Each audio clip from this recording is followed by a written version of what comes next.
இப்படி பட்டியல்களை சொல்லி வருகிற போது 9 பெயரோடு நிறுத்தி விடுகிறார்கள். அப்போ மக்கள் கேட்குறாங்க, அந்த 10வது நபர் யார் என்று கேட்கிறார்கள். இவங்க பதில் சொல்லாமல் அமைதியாக இருக்கிறாங்க. ஆனால் அவர்களே மக்கள் எல்லாம் திரும்ப கேட்குறாங்க, அல்லாஹ்வுக்காக வேண்டி கேட்குறோம், அந்த 10வது நபர் யார் என்று சொல்லுங்களேன் என்கும்போது, சரி அல்லாஹ்விற்காக வேண்டி நீங்கள் கேட்பதாலே சொல்கிறேன், அவர் அபுல் என்று சொல்கிறார்கள். அந்த அபுல் என்றால் யார் என்று திரும்ப கேட்குறாங்க. அப்போது சொல்கிறார்கள் சயீத் இப்னு ஸெய்த் என்று தன் பெயரை சொல்கிறாங்க. தன்னை குறித்து சுவர்க்கத்தை கொண்டு ஒரு சுப செய்தியை அருமைநாயகம் ஸல்லல்லாஹு அலைஹி வஸல்லம் அவர்கள் சொல்லி இருக்கிறார்கள் என்பதை கூட மக்களிடத்திலே சொல்லும்போது அவர்களுக்கு ஒரு விதமான வெட்க உணர்வு இருந்தது என்பதை இதில் நம்ம பார்க்க முடிகிறது.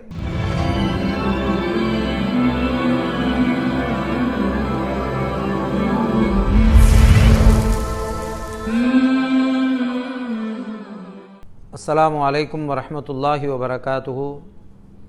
இன்னஹு மின் சுலைமான வ இன்னஹு பிஸ்மில்லாஹிர் ரஹ்மானிர் ரஹீம்.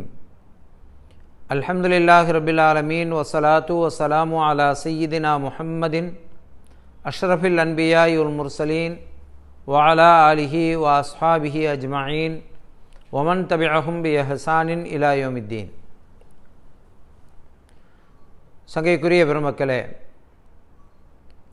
புவன வாழ்விலேயே சுவனத்தை கொண்டு நன்மாராயம் சுப செய்தி சொல்லப்பட்ட 10 நபர்களில் ஒருவர் சையதுனா சயீத் இப்னு ஸெய்த் ரலியல்லாஹு அன்ஹு அவர்கள். கண்மணி நாயகம் ஸல்லல்லாஹு அலைஹி வஸல்லம் அவர்களுடைய அருமந்த திருத்தோழர்களில் ஒருவரான சையதுனா சயீத் இப்னு ஸெய்த் ரலியல்லாஹு அன்ஹு இவர்கள் யார் என்றால், நமக்கெல்லாம் தெரிந்த ஒரு பிரபலமான செய்தி. சையதுனா உமர் இப்னுல் கத்தாப் ரலியல்லாஹு அன்ஹு அவர்கள் கண்மணி நாயகம் ஸல்லல்லாஹு அலைஹி வஸல்லம் அவர்களை நபியாக ரசூலாக ஏற்றுக்கொள்வதற்கு முன்னால் கையிலே உருவிய வாளோடு நபிகள் நாயகம் ஸல்லல்லாஹு அலைஹி வஸல்லம் அவர்களை நோக்கி சென்றார்களே, அப்படி சென்றபோது இடையிலே ஒருவர் வழிமறித்து, உங்களுடைய சகோதரியை போய் பாருங்கள் என்று சொன்னார்கள்.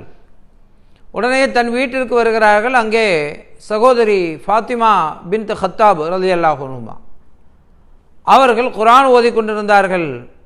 அதை என்னவென்று கேட்டார்கள். அதற்கு பிறகு அந்த நடந்த நிகழ்வுகள் எல்லாம் நமக்கு தெரியும். அந்த உமர் ரலியல்லாஹு அன்ஹு அவர்களுடைய உடன்பிறந்த சகோதரி ஃபாத்திமா பின்த் கத்தாப் ரலியல்லாஹு அன்ஹு அவர்களுடைய கணவர் தான் சையதுனா சயீத் இப்னு ஸெய்த் ரலியல்லாஹு அன்ஹு அவர்கள். இன்னொரு செய்தி, சயீத் இப்னு ஸெய்த் ரலியல்லாஹு அன்ஹு அவர்களுடைய சகோதரியை உமர் ரலியல்லாஹு அன்ஹு மணமுடித்திருந்தார்கள். இரண்டும் இருக்கிறது. இதனாலேயே சையதுனா உமர் ரலியல்லாஹு அன்ஹு அவர்கள் இந்த உலகத்தை விட்டு மறைகிற போது அவர்களுடைய அந்த கடைசி நாட்களில் 6 சஹாபிகளை தேர்வு செய்து இந்த 6 பேர்களிலிருந்து ஒரு நபரை அடுத்த கலீஃபாவாக நீங்கள் தேர்ந்தெடுத்துக் கொள்ளுங்கள் என்று உமர் ரலியல்லாஹு அன்ஹு அவர்கள் சொன்னார்களே, அந்த 6 பேர் யார் என்று பார்த்தால் அவர்கள் 6 பேருமே அஷரத்துல் முபஷ்ஷராக்களிலே உள்ளவராகத்தான் இருக்கிறார்கள். ஆனால் அந்த 6 பேரில் உமர் ரலியல்லாஹு அன்ஹு அவர்கள் இவர்களின் பெயரை மட்டும் சொல்லவில்லை. சயீத் இப்னு ஸெய்த் ரலியல்லாஹு அன்ஹு அவர்களை மட்டும் சொல்லவில்லை. ஏன் அவர்களை சொல்லவில்லை? அவர்களும் அஷரத்துல் முபஷ்ஷராக்களிலே உள்ளவர்கள் தானே. இன்னும் சொல்ல போனால் அல்லாஹ் குர்ஆனிலே வஸ்ஸாபிகூனல் அவ்வலூன மினல் முஹாஜிரீன் என்று சொல்கிறானே, வல் அன்சார், முஹாஜிர்களிலும் அன்சாரிகளிலும் முந்தியவர்கள். அந்த முந்தி ஈமானை ஏற்றுக்கொண்ட ஹிஜ்ரத் செய்த அந்த 8 பேர், அவர்களிலும் ஒருவர் சையதுனா சயீத் இப்னு ஸெய்த் ரலியல்லாஹு அன்ஹு.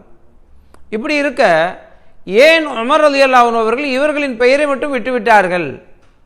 அதற்கான காரணத்தை சொல்கிறார்கள் பெருமக்கள். வேறொன்றுமில்லை, தன்னுடைய உறவு முறை என்பதாலே தான். யார்? சையதுனா சயீத் இப்னு ஸெய்த் ரலியல்லாஹு அன்ஹு தன்னுடைய சகோதரியின் கணவர், தன்னுடைய மனைவியின் சகோதரர், 2 உறவு முறை இருக்கிறது.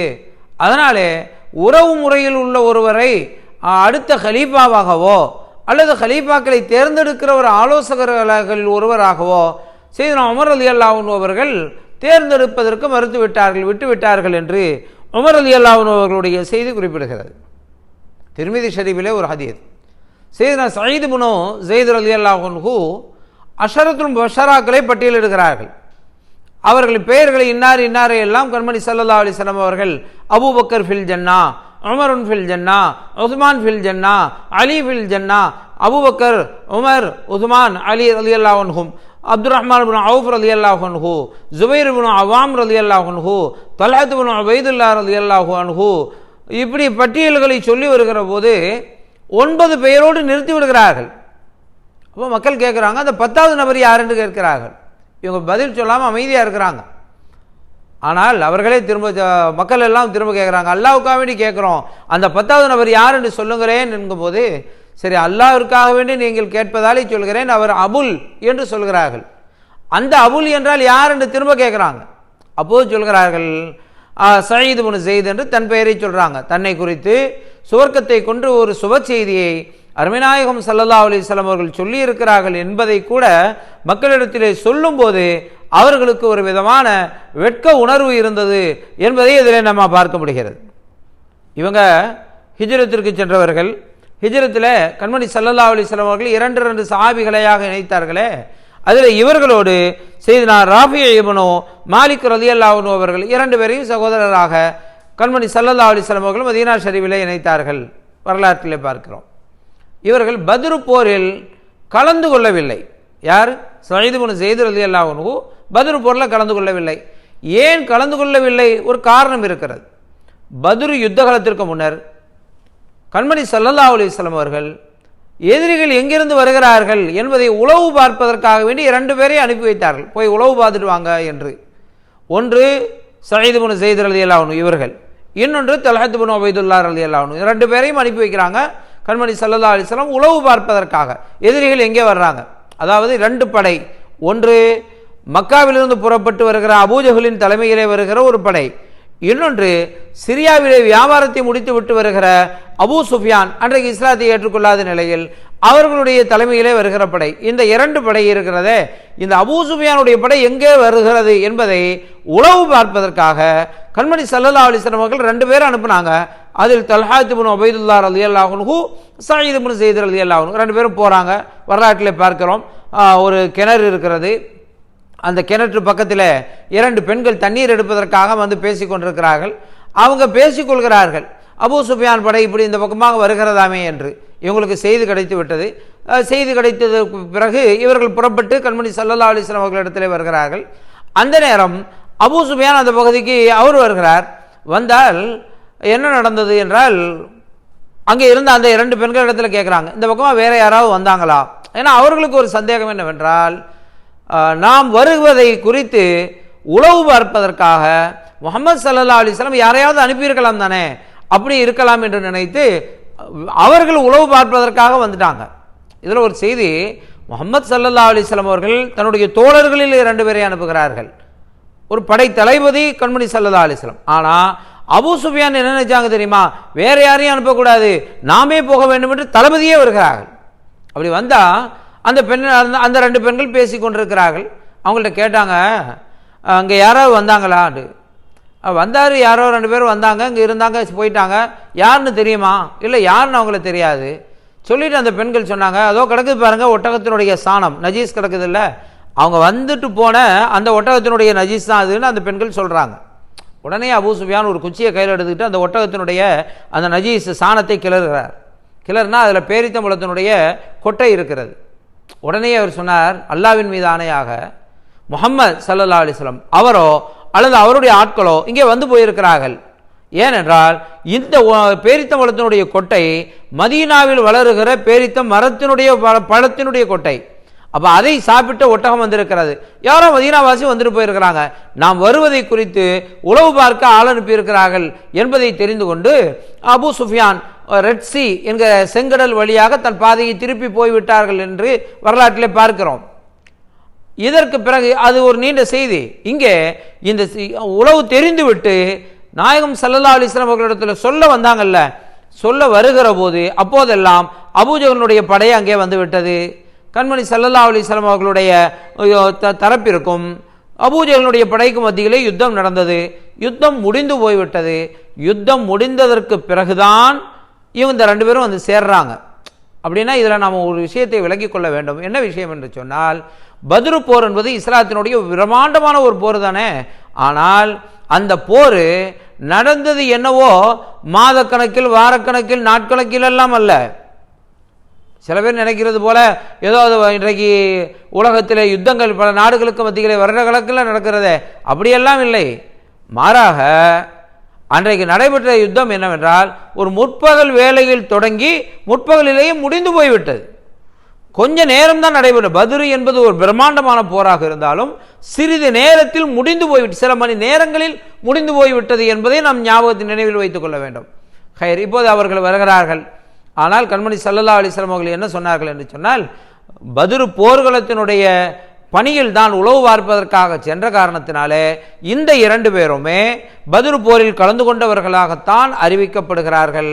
அறிவிக்கப்பட்டு அவர்களுடைய ஆயுதங்களை வாங்கி பத்ரு போரில் கலந்து கொண்டவங்க இருக்கிறாங்களே அவர்களுடைய பொருட்களோடு ஆயுதங்களோடு சேர்த்து வைத்து இவர்களும் பத்ரு போரில் கலந்து கொண்ட நன்மை இவர்களுக்கு உண்டு என்று சொன்னார்கள் கண்மணி ஸல்லல்லாஹு அலைஹி வஸல்லம் அவர்கள். அப்படி சொல்லுகிற எல்லா உரிமையும் பெற்றவர்கள் நாயகம் ஸல்லல்லாஹு அலைஹி வஸல்லம் அவர்கள். அடுத்து சொன்னார்கள், பத்ரு யுத்தத்திலே கலந்து கொண்ட சஹாபிகளுக்கு எதிரிகள் விட்டு சென்ற கனிமத்தை பங்கு பிரித்து கொடுக்கிற போது அதிலும் இந்த 2 பேருக்கும் உண்டு என்றும் கண்மணி ஸல்லல்லாஹு அலைஹி வஸல்லம் அவர்கள் சயீத் இப்னு ஸைத் ரலியல்லாஹு அன்ஹு அவர்களுடைய சிறப்பை குறித்து கண்மணி ஸல்லல்லாஹு அலைஹி வஸல்லம் அவர்கள் சொல்கிறார்கள். சையதுனா சயீத் இப்னு ஸைத் ரலியல்லாஹு அன்ஹு அவர்கள் பிற்காலத்தில் சையதுனா அபூ உபைதத்து இப்னுல் ஜர்ராஹ் ரலியல்லாஹு அன்ஹு அவர்களால் டமஸ்கஸினுடைய திமிஷ்கனுடைய ஆளுநராக நியமிக்கப்பட்டார்கள், ஆளுநராக இருந்தார்கள். அந்த சந்தர்ப்பத்தில் அவர்களை குறித்து அவர்கள் சிறப்பான ஆளுநராக இருந்து ஆட்சி செய்து கொண்டிருக்கிறார்கள். ஆனால் ஒரு பெண் அவர்களை பற்றி ஒரு தவறான குற்றச்சாட்டு சொல்லிவிட்டார், நிலத்தை அபகரித்து விட்டார்கள் என்று. யார் மீது? ஆளுநர் சயீத் இப்னு ஸைத் ரலியல்லாஹு அன்ஹு. அவர்கள் மறுத்தார்கள், இல்லையே நான் அப்படி எதுவும் செய்யவில்லையே, ஏன் இந்த பெண் அபாண்டமாக பழி போடுகிறாள்? எவ்வளவோ சொல்லி பார்த்தாங்க, கேட்கல. இப்போ என்ன செய்வது? வேறு வழியில் நிரூபிக்க வேண்டும். அவங்களே சொல்லிட்டாங்க, இந்த பெண் பொய்யாக சொல்லி என் மீது அபாண்டமாக குற்றச்சாட்டை சொல்லியிருந்தால் அல்லாஹ் அந்த பெண்ணினுடைய பார்வையை பறிக்கட்டும், பெண் பார்வையை பறிக்கட்டும். அவள் நிலத்தில் உள்ள கிணறு, அந்த கிணற்றிலேயே அவள் விழுந்து சாகட்டும். பதுவா செஞ்சிடறாங்க. 1 மாத இடைவெளி தான் இருந்தது. கடுமையாக மழை பெய்தது, வெள்ளம் ஏற்பட்டது. அந்த பெண்ணுடைய பார்வை போய்விட்டது. பெண் தன்னுடைய நிலத்திலேயே வருகிற போது அந்த கிணற்றிலேயே தவறி விழுந்து இறந்து போய்விட்டாள் என்று வரலாறு சொல்லும். அதாவது நல்லோர்களுடைய சாப சொல்களுக்கு பயந்து கொள்ள வேண்டும், பதுவாவை பயந்து கொள்ள வேண்டும். இப்படியெல்லாம் சையதுனா சயீத் இப்னு ஸைத் ரலியல்லாஹு அன்ஹு அவர்களுடைய சிறப்புகள், எண்ணிறந்த சிறப்புகள் நிறைய இருக்கிறது. சையதுனா சயீத் இப்னு ஸைத் ரலியல்லாஹு அன்ஹு அவர்கள் ஹிஜ்ரி 51 தங்களுடைய 70ஆம் வயதில் இந்த உலகத்தை விட்டு மறைகிறார்கள். அவர்களை சையதுனா சஅத் இப்னு அபி வக்காஸ் ரலியல்லாஹு அன்ஹு அவர்களும் அப்துல்லாஹ் இப்னு உமர் ரலியல்லாஹு அன்ஹு 2 பேரும் சேர்ந்து நீராட்டுகிறார்கள். அப்துல்லாஹ் இப்னு உமர் ரலியல்லாஹு அன்ஹு அவர்கள் தான் தொழுகை நடத்துகிறார்கள். சையதுனா சயீத் இப்னு ஸைத் ரலியல்லாஹு அன்ஹு அவர்களுடைய வசீலாவை கொண்டு நாம் துஆ செய்வோம்.